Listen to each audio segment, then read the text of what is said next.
Eso es distensión ligamentaria, ese dolor es por los ligamentos. No hay problema, váyase para la casa. Mi nombre es José Luis Rojas, docente universitario en Medicina Materno-Fetal. Esta es la revista académica del Dr. Rojita. Seguimos con nuestro firme propósito de compartir conceptos que estamos seguros van a ser de utilidad clínica.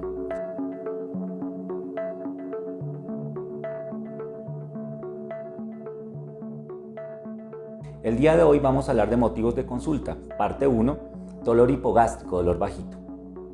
Empecemos por decir que el dolor bajito, el dolor hipogástrico, es un motivo de consulta bastante frecuente hoy en día en los servicios de urgencias de obstetricia. Se estima que alrededor del 50% más de los motivos de consulta entre la semana 16 y semana 34 tienen como motivo de consulta esta sintomatología. Su correcta interpretación es muy importante, ya que detrás de un dolor bajito puede estar gestándose un parto pretérmino. Recordemos que el parto pretérmino hoy en día es un problema de salud pública, ya que la mortalidad perinatal de todos los bebés que nacen y se mueren, la mayoría, el 75%, son originados por un parto pretérmino. Teniendo esto presente, es importante caracterizar los siguientes aspectos. Primero, todo dolor hipogástrico debe ser asumido como actividad uterina. La literatura es amplia y suficiente en manifestar que la actividad uterina se puede manifestar con 4 equivalentes clínicos: dolor bajito, dolor en miembros inferiores, dolor lumbar y aumento de la descarga vaginal, o bien sea por flujo o por manchado. Segundo, toda paciente con actividad uterina debe tener la valoración del cuello a través de ultrasonido. Hoy en día se sabe que el tacto vaginal es insuficiente para determinar el acortamiento cervical. El ultrasonido nos va a permitir identificar aquellos cuellos que se encuentran cortos, es decir, aquellos cuellos que tienen una longitud inferior a 25 milímetros. Tercero, una vez identificado aquella paciente que tiene actividad uterina y que tiene un cuello corto, es muy importante tratar de discernir qué es lo más conveniente para la paciente. La cervicometría también nos ayuda para eso. Pacientes con cervicometrías cuya longitud está entre 20 y 25 milímetros muy probablemente son candidatas para un manejo ambulatorio, para un manejo sintomático.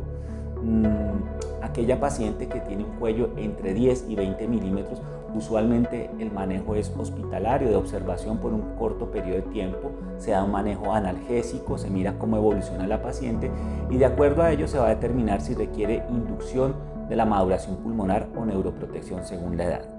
Toda paciente que tenga un cuello por debajo de 10 milímetros usualmente tiene que ser un manejo hospitalario, ¿cierto? Y básicamente nos queda por preparar a ese bebé para un pronto nacimiento, con la neuroprotección y con la inducción de la maduración pulmonar de manera obligatoria. Cuarto, una vez establecido la presencia de actividad uterina, una vez establecido que existe el cuello corto o incluso sin el cuello corto, es importante documentar causas facilitadoras. Las causas ovulares son muy importantes identificarlas. Se sabe que alrededor del 30% de las pacientes a las que se les documenta un cuello corto por cervicometría van a tener alguna alteración ovular, o bien sea por bebés pequeños, bebés grandes, líquidos aumentados o líquidos disminuidos, incluso por alteraciones del Doppler.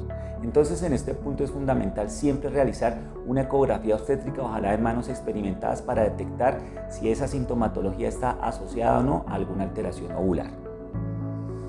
A manera de quinto punto, también es importante identificar si existe alguna condición infecciosa facilitadora. Y en este sentido es importante documentar si existe flujo, las características del mismo y si existe o no infecciones urinarias. Empecemos por decir el flujo. Recordemos que el flujo, el tratamiento debe ser empírico. Usualmente debe ser un tratamiento biconjugado. Hoy en día se sabe que el 75% de las infecciones vaginales durante el embarazo son mixtas. Hay que ser muy liberal con el tratamiento del flujo en pacientes que tengan sintomatología de amenaza de parto pretérmino con o sin cuello corto.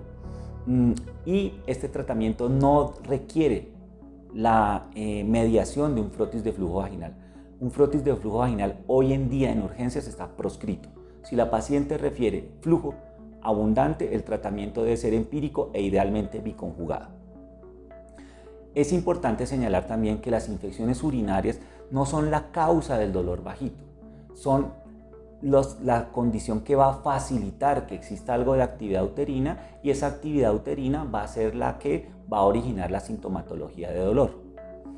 En este punto es importante resaltar que la infección urinaria se puede diagnosticar simplemente por una muestra de micción espontánea sin necesidad de sondear a la paciente, aspecto que es bastante incómodo y que hoy en día se sabe que no presta mayor utilidad si el aseo genital es bien realizado. Teniendo todo este panorama presente, podemos concluir lo siguiente: toda paciente con dolor hipogástrico se debe asumir que es actividad uterina. Esta se debe tratar de documentar qué tan intensa es decir, qué tanto ha logrado acortar el cuello, y eso lo logramos documentar por medio de la cervicometría. Adicionalmente debemos buscar condiciones facilitadoras tanto ovulares como condiciones infecciosas del tracto genital inferior. La gran mayoría de veces las pacientes que consultan por dolor bajito no tienen ninguno de estos hallazgos, no se les puede documentar una cervicometría normal, no tienen hallazgos significativos en el parcial de orina ni presentan flujo.